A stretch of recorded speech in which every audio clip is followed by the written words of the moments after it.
Welcome to LiveDaf, your online Daf Yomi Shir.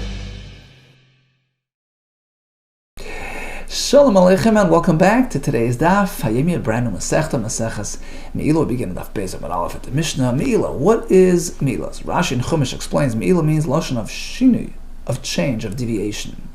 So he took Hegdish materials and misused it for personal gain.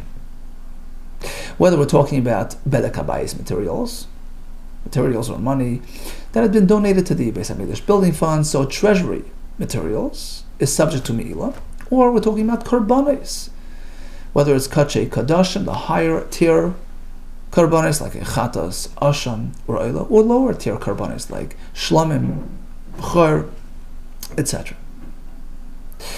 Now, in some cases, actually, misusing the Hegdish material will so change it and transform it that Shinoi will actually turn it into Chulin materials. So it's going to lose its Kedusha. What is the consequence for MEILAH? So if it's B'mezid, according to Rebbe, there is Misa, according to Chachamim, there's a Lav, there's Malkus. If it's B'shoyeg, inadvertently, then he must bring an Asham Milais, which we discussed in the end of Maseches Kresos. So it's the Asham worth to Shkalim, plus the repayment and the added fifth to complete his kapara. Now, when we speak about MEILAH applying to karbanos, at what stage? What type of karban are we talking about? So Rashi actually explains. By the way, many say it's not really Rashi, the column that we have on the right side of the Gemara, which is typically Rashi. In this case, many say it isn't. Some actually noted that it seems to be an exact copy of the Rabbeinu Gershom's Pirush. So it appears that somebody copied it over with some small edits, some small inserts that were added by the Talmud who copied it over. In any case, but many do refer to it as Rashi, so we'll do the same. As typically the right column is Rashi. So we have in the Mishnah, right in the middle, Rashi says, which karban, at which stage of the karban is he a candidate for MEILAH? Mikachei Hashem. It has to be labeled as such, something which is exclusively designated as Kachei Hashem.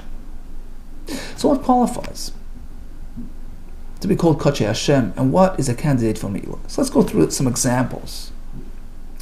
You have, let's say, something which is completely burnt on the Mizbeach, like an oila. So MEILAH will apply from the onset until the completion of that process, in which case it loses its MEILAH status. When it's fully burnt, it completed its destiny, so to speak, and Nasas Mitzvah, so it's now ashes. It's no longer regarded as Kachei Hashem. There's no MEILAH anymore. What about, let's say, Kachei Kadashim like a Chatas? In that case, the MEILAH applies right away, up until you go through the Hakrava system, which typically entails 4 steps: Shchita, slaughtering; the Kabbalah, collecting the blood; MEILAH, walking to the Mizbeach; and Zrika, applying it to the Mizbeach. After which, the Mishnah will call it Sh'as Heter LaKehanim. It becomes enabled, permitted to the Kehanim to eat the flesh. In that case, it loses its status of Kachei Hashem. We're talking about the basar. Of course, the emur and the fats, which are still meant for the Mizbeach, retains that Kachei Hashem status. So the Zrika is that defining event, a transformative event, which deletes the Kachei Hashem status, and in turn the MEILAH status from the karban, because it's now open for the Kehanim to eat. By Kachem Kalim, actually, it goes the other way. There's no MEILAH by Kachem Kalim until the Zrika had been performed, in which case the emur and the fats, the part that meant for the Mizbeach, have now been sort of mizbarer, they've been identified, and now they've been upgraded and considered Mizbeach material, and they are called Kachei Hashem. So the bottom line is that MEILAH only applies something which is exclusively for Hashem, for the Mizbeach, as opposed to the basar of Achatas after Zrika, which is available for the Kehanim, as opposed to Kachem Kalim, until, right before the portions become dedicated and designated for the Mizbeach. As we're going to see in the Gemara upcoming Sugya, if you have a karban which died, Kachem Shemesu, it loses its MEILAH status because it has no value anymore, no hakrava value. You bury it, right? It's not something which is any longer considered a korban. You can't even redeem it. You're not allowed to redeem a dead animal and feed it to the dog. So it has no value at all. Regarding Hegdish, there's no MEILAH. Okay, so on the one hand we have such a failed procedure, such a failed korban that died, there's no MEILAH. On the other side, the extreme side of the spectrum, we have the successful hakrava. They went through the whole hakrava process. Once again, it loses MEILAH because it's through the system. It's already hukrav. It's already nasas mitzvasai, whether in the case of being burnt or in the case where it's available for the kohanim. So here, it relinquishes that MEILAH element on a good note because it was a successful korban. But then you have something in the middle. You know, we don't discuss simple cases, right? The Mishnayos always address complicated, complex situations. And that's going to be the focal point of this Mishnah and the upcoming sugya. Something nish dahin, nish daher, nor here nor there. It didn't just die as a non-starter. It wasn't fully completed. It was aborted midway. Something happened. So it sort of experienced a partial hakrava process, but not in a successful way. And the question there will be, what happens to MEILAH? You can say, well, it's possible, it's like it died, and there's no MEILAH, there's no value. On the other hand, you can say, no, it did experience some element of avodah, some element of hakrava. It got onto the hakrava track, so to speak. It is labeled somewhat of a korban. In fact, at this point, if you have to burn it like a korban that became possible, so it has korban identity. It's still called Kaddish Hashem, and there is MEILAH. Let's see the Mishnah. Kodesh Kodashim, Shachtim B'darim. Kodesh Kodashim meant to be shechted on the south side of the Azor. He did it on the south side instead. Despite the improper process, despite the wrong location, MEILAH still applies. You don't say, well, it's like it died on. No. It had a shchita of a korban done to it, despite the wrong location. So that's sort of the header. And here we have some examples. What do you do in the darim? Shachtim b'darim, v'kibel damim b'tzafim. Let's say it wasn't the shchita and the Kabbalah in darim. He did the shchita in darim, but the Kabbalah, which is actually a notch higher in importance than the shchita. Shchita can be done even by a Yisrael, but the Kabbalah needs a kohen. And that happened in the correct location, v'kibel damim b'tzafim. Or just the opposite, b'tzafim, he did the shchita b'tzafim properly, v'kibel damim b'darim, but the Kabbalah was in darim. So that's covered under the initial header, the opening line of the Mishnah. It was processed b'darim. In what way? Either the shchita or the Kabbalah, or perhaps both together, right? What about shachat b'yom v'zerek b'layla? Be the shchita by day, which is the proper time, and the zrika at night, which is improper. B'layla, he did the shchita at night, v'zerek b'yom, and the zrika by day, or he did everything in the right time, in the right place, but his mind was elsewhere. He was thinking, well, I'm going to feed it in Mizbeach next week, or eat it next week, or I'm going to process it out of the Beis HaMikdash, which of course makes it possible. In all these, MEILAH still applies. It still qualifies as Kachi Hashem. Klal Amar Rishua. Rishua set forth a rule. Kol Shahil Hashas Etel Kayhanim. Any korban which had gone through the system properly, and it was green lighted for the Kayhanim to eat, i.e., after a successful avodah, MEILAH will no longer apply because it relinquishes its Kachi Hashem status. But in cases where the heter never arrived, such as in the aforementioned cases, MEILAH is still active. Here comes some more examples. What's a case where the carbon became mutter for kehanim to eat, in which case it's no longer me'ilah? Shalana. So after he finished the 4 steps, the shchita, the kabbalah, the halach, shalana, the meat was left overnight. So that became possible, but it was post a successful akrava. In which case, me'ilah will no longer apply. It became tamish, shiatzo, left the premises. So in these cases, the heter was already activated, the me'ilah vacated. What's an example where it was not yet permissible for the kehanim to consume, in which case me'ilah is still alive and well when the psul occurred prior to a successful zrika. The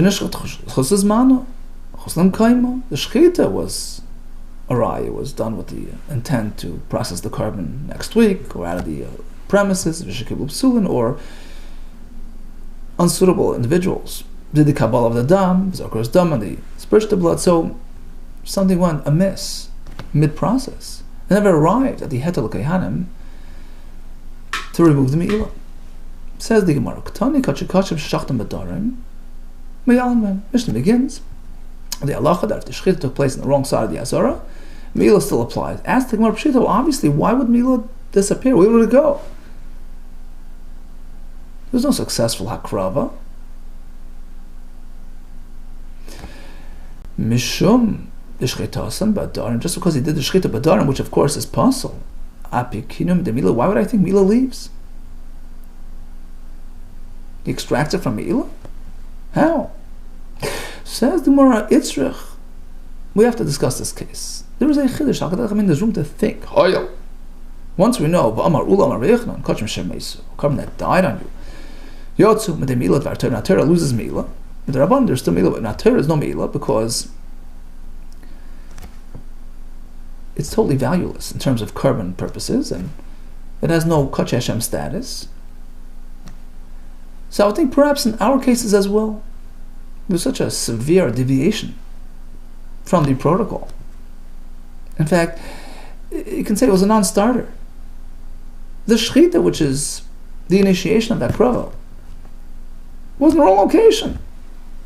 Now, I'm here too, when he did the shechita of the kachashim darim, don't look like a shechita, like something with status. It's like he choked the animal. Like they were choked. It's like a dining. The point is no. There's a difference. I understand a kodesh that died has no value at all. Hence no me'ilah. Our darim.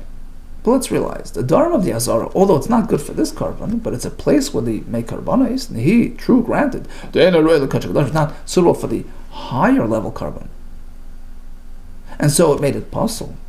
But that location is perfectly suitable for a kachim kalim, like a shlamim. So that explains why there's still me'ilah, because after all, this process that was applied, although in the wrong context, but essentially it has carbon properties.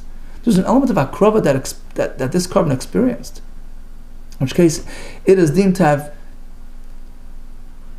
embarked on the akrava track, and we treat it like a carbon with me'ilah. Now, why go through all those cases in the Mishnah, which seem to be repetitive, all kinds of deviations and inappropriate procedures? In which case we say, despite the fact that it becomes puzzle, the me'ilah is still there. Why? What's the point of all those? Why go through all those cases? Each one highlights another point. If only from that first case, shechita was in darim, the kabbalah was in safin, I would say, maybe this case has an advantage. Here there's me'ilah. You know why? Mishum the kabbalah b'tzafinu, because the kabbalah, which in fact, as we said, is a notch higher than the shechita, it's actually calls it ikar avoida. It's the first of the 3 steps that must be done by a kohen, only preparing the blood for the mizbeach, as opposed to shechita that can be done by the owner, by the Yisrael. So maybe kabbalah is more critical, it's more pivotal. And since it was done b'tzafin, the carbon has, some value. Mishum the Kabbalah b'tzafin, aval shachtam b'tzafin. In the other case, in the reverse case, where the shechita was b'tzafin, the kibel dam b'darim, but the Kabbalah was in the wrong place in darim, hoyel. I would think maybe it's worse. The kibel b'darim, who nafet me'ilah, loses me'ilah. It's considered so off the track that it loses its carbon status altogether. The answer is it doesn't. If we only discuss this, how about we now would say, okay, Yamama, at least it's daytime, which is man akrava, it's a time for akrava. Okay, so he's on the akrava track. Avashchata b'lay, we did shchita at night. It was dark b'yoyim, and he did zrika by day. Laila v'az man akrava. Shchita at night is valueless. It's not a time for akrava. V'ayid d'shachat b'layla, and this fellow who did shchita at night, ema denafik m'nei milah, perhaps considered like a dead animal. There's no milah. Hence, we need that halacha as well. If you only discuss that case, I would say, after all, at least he saved the day by doing the Kabbalah by day. That's why Milah applies. But if the Shechita was by day and the Zrika at night,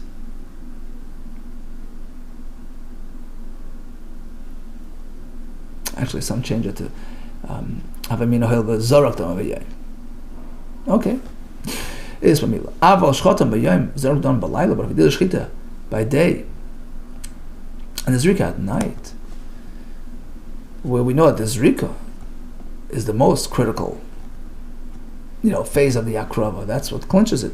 Hoyel v'lav's man akrava. Since nighttime, it's not a time for akrava.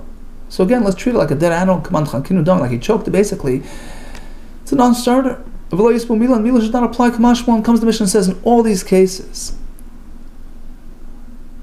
we treat it like a carbon, although it's a carbon puzzle, but a carbon nevertheless, and there's milah.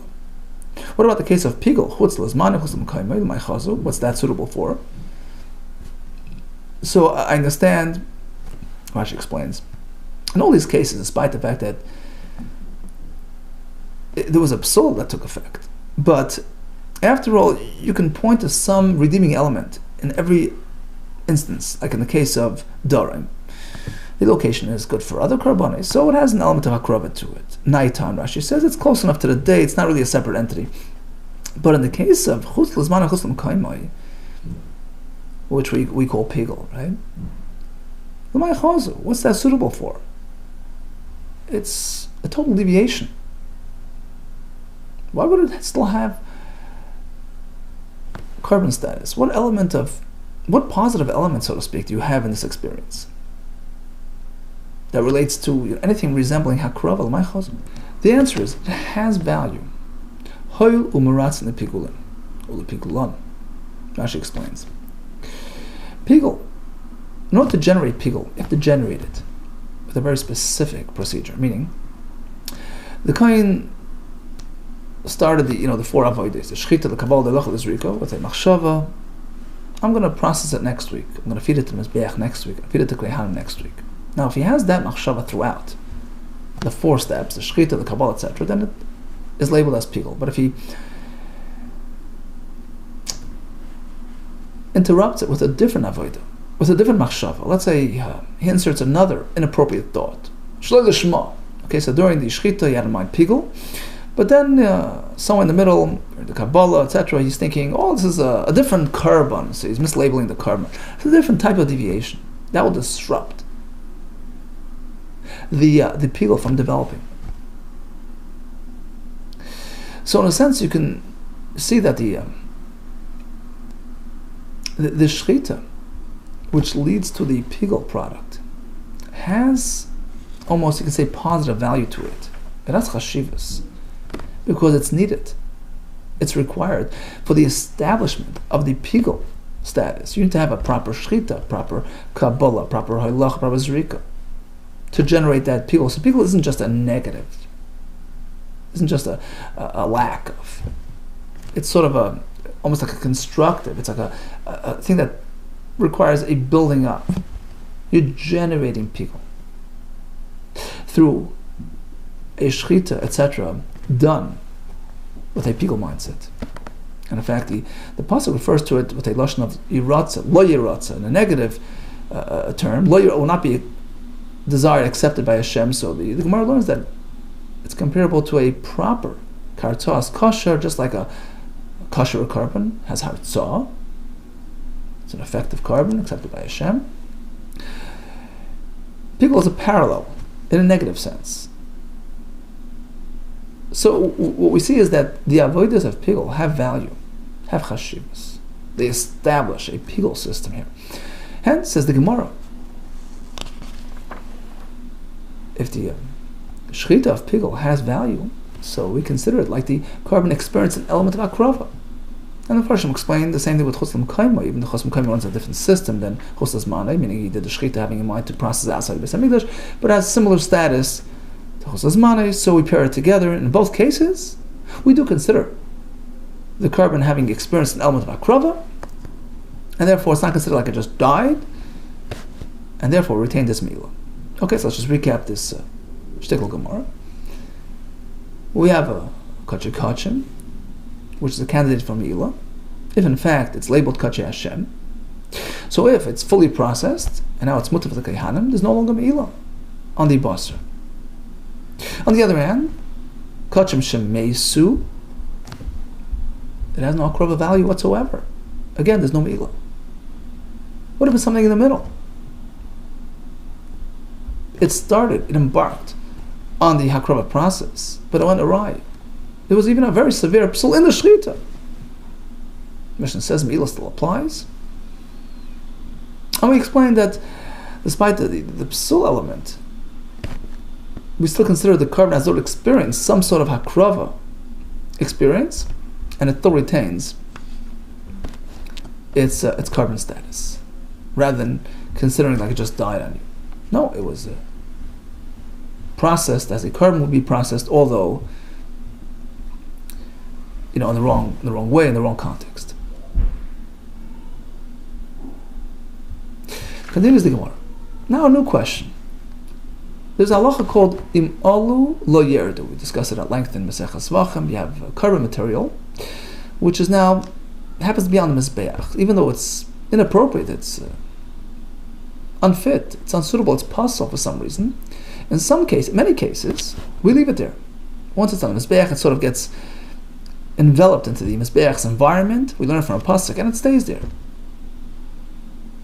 Except for some rare instances where we reject it from the mizbeach as well. So what about our cases? We turn to Talmud Bavli. The question was posed. Rashi explains it's going on the first series of cases in the Mishnah where either the shechita or the Kabbalah was bedaring. So we have a location issue. And now it's sitting on the Mizbeach. What to do? If it's up there, Ma'osh Yerdu. Do they have to be removed or not? Rabba Amar, yes, Imalu Yerdu. Rav Yosef says, no, it's up there, leave it there. Yosef Amar Imalu Yerdu. Explains the Ma'ali with Rabbi Yehuda, Loiti MEILAH. Now, this strings into another machlekes. In Maseches Vachim, Rabbi Yehuda says that typically im alu lo yerdu, except for 3 instances, starting from a pasuk, one of which is where you have a shechita on a carbon at night. So that material, even if it's on the mizbeach, it comes right off. The psul is considered so severe. This inappropriate shechita does not qualify the material for mizbeach, residency. So according to Rabbi Yehuda, there's no question. Look, if it's a time issue, if it was night instead of day, that disqualifies. Certainly in our case, Taisa explains it, certainly in our case, where it's a location issue. It's in the wrong place. You shechted on the wrong side of the... It's like you shechted outside the Beis Hamikdash. Of course, it doesn't belong on the Mizbeach. I'll leave it there. There's no question. According to him, all agree. Rabbi, Rav Yosef would agree. Even if it's on the Mizbeach, take it off. I'll leave it there. Shimon. The question would be according to Rav Shimon, who says that even if it was shechted at night, it's not so disqualifying to the point that if it's on the Mizbeach, you leave it there. The question will focus on him. Rabbi Yosef goes like Rabbi Shimon, who says, look, it's no different. Shechted it at night, you say im alu lo yerdu. Shechted it bedarim, the same thing. Rabbi Amelch, no. Big difference. Ad kan lo yikam Rabbi Shimon mitan lamata shnos namalo. Rabbi Shimon only allows it to stand in the mizbeach when, for instance, the blood of the carbon, which was supposed to be on the bottom, and some carbon is supposed to be on the bottom half of the mizbeach, shnos lamalo, was placed on top by mistake, or the opposite, mitan lamalo, the blood which is meant to be placed on the upper half of the mizbeach's wall, Shnas lamata, placed on the bottom. So those deviations, those issues, we say, okay, even though it's puzzle, the material is on his back, leave it there. But the starting point, the shechita, the Kabbalah was in the right place, was with Safins. That qualifies it. But in our case, it's a non-starter. Given the shachtam b'darim, we did the shechita of the carbon darim, come on, the kinu dami. So Rabbi holds it's like it died on you. Come on, the kinu dami. It's like he drove them. Cases adds, it's like he shechted it outside the Beis HaMikdash. Chutei chutz. It's like he made chulin out of it. It's a non-starter. Therefore, says Rava, im alu yerdu, even if it's on his back, remove it. It's not. But what about our Mishnah? We discussed this very case, right? There's MEILAH.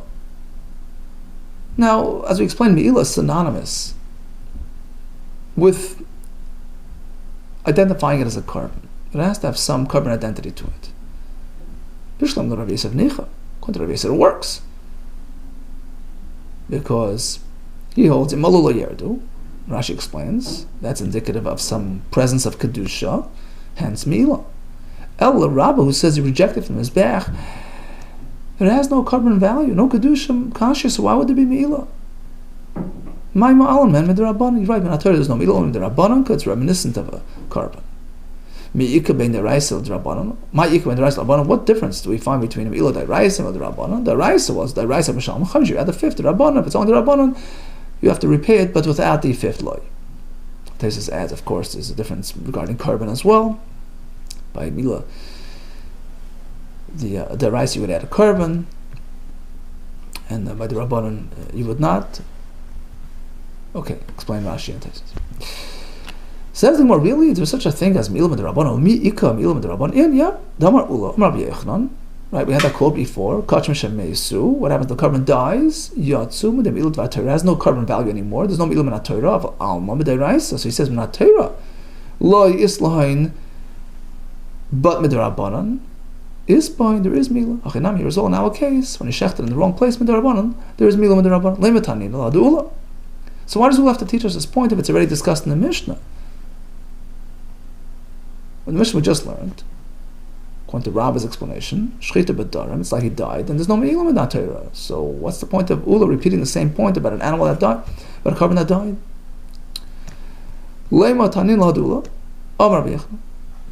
The answer is like this. No, there's a special point that he's highlighting. Even though we have this discussed in our Mishnah, but it's a little bit different. It's Ula is teaching us something. There's room to think. I understand why the Chacham were concerned. There's a risk of people approaching the carbon because they wouldn't naturally back off from this carbon that was shechted b'darim. Why should they?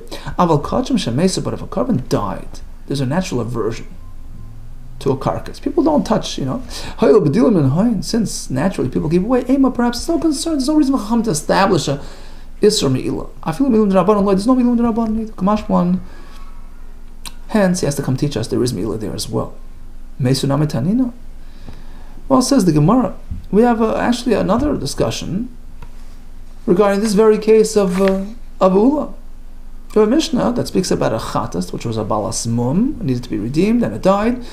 Mishnah says there is MEILAH midrabanan. Mesunam tanina. And then in a chatas, if a person uses, he benefits from the chatas animal, the balas mum while alive. In that case, MEILAH only happens if he's paigim, if he wears it down and makes it diminishes its value somewhat. Now, the halacha, as Rashi explains, things which get worn down, things which have value which will get diminished, MEILAH only takes effect if you are paigim it in a shava pruta value, if you diminish its value that much. Just merely benefiting does not constitute MEILAH. Ukshim mesa, once it's dead, in which case it has no monetary value, you can't redeem it anymore, you've actually said you can't feed the dogs, so it really has no inherent value. In that case, the MEILAH system slightly changes. There's no requirement of pigima, of diminishing its value. As long as he had a hana worth a pruta, kolshu, actually Rashi says b'shavar pruta, mal, he committed MEILAH. Now, again, Rashi points out, we're not talking about the Me'ilah min Torah, because once it's dead, there's no Me'ilah. It's not suitable for a krava. And the way Rashi learns, actually, it's now a kasha. What's the kasha? Because it seems from here that the Me'ilah d'Rabbanan is only applied to a chatas, which has a higher level kedusha. It's coming for kapara. Then we say, okay, keep away, cut far away, you protect it. There's Me'ilah. But it would seem like a regular carbon oila asham.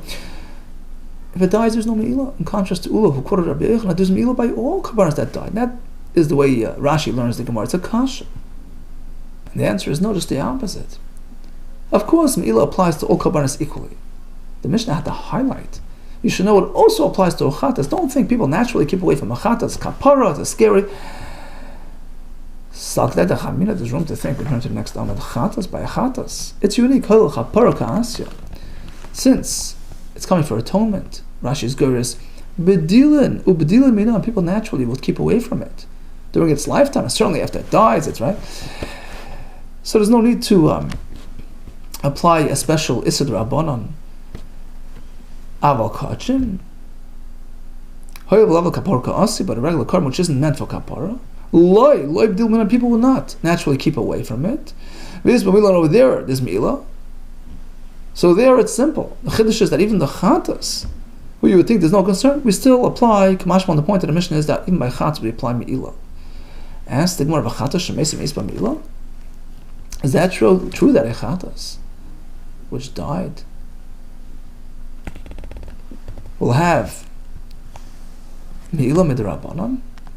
But tani of a brisa, chatos hamesos, those 5 karban chatas which we're left with no choice but to let it die. Let's say the owner had passed away or it's over age. So all those which are not fit for akrav, or money in a similar state, money that was set aside for a chata, something happened, it's not fit, it's meant to be thrown into the Dead Sea. So you're not meant to have anah from it. But there's no Me'ilah status. Even the Rabbanan there's no Me'ilah. So we see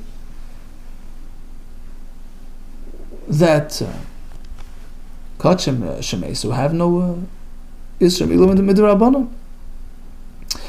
Amri, the response was given like this. This is unique. Chatois HaMesos B'chayeyon Dilim Min Hoyin. These 5 chatois are unique. People keep away from them, even during their lifetime. People are spooked. There's a chatois HaMesos, it's meant to die, and certainly after it dies, they can keep away from it. So there's no need to make a special gzera of Me'ilah Midrabanan, as opposed to a regular carbon, where there's a concern of a person misusing it, as opposed to a case where during the carbon's lifetime, people will not have no special reason to keep away from it, like a regular carbon. So there,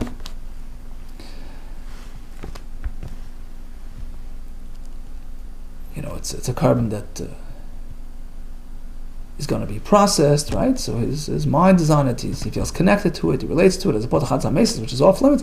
So here, by regular carbon, there's reason to think that a person might inadvertently use it.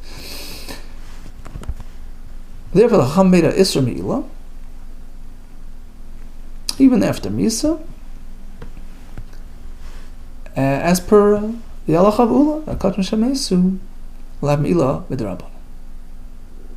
Okay, so in conclusion, Me'ilah applies to Kachei Hashem,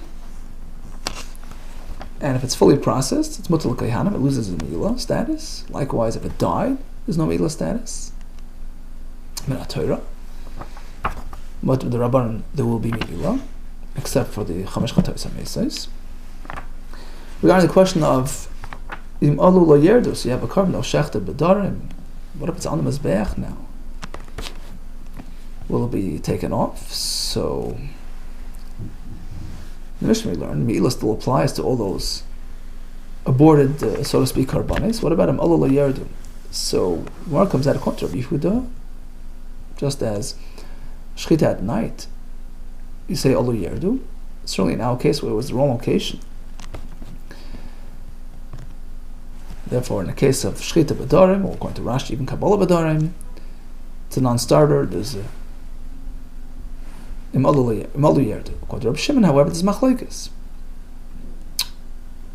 Rabbi Yosef says, just like You say likewise over here, despite having been processed in the wrong location. And in fact, there's MEILAH min HaTorah as well, as per the simple, basic understanding of the simple reading of the Mishnah. Whereas going to Rabbah, no, there's halachim alu yerdu in this case.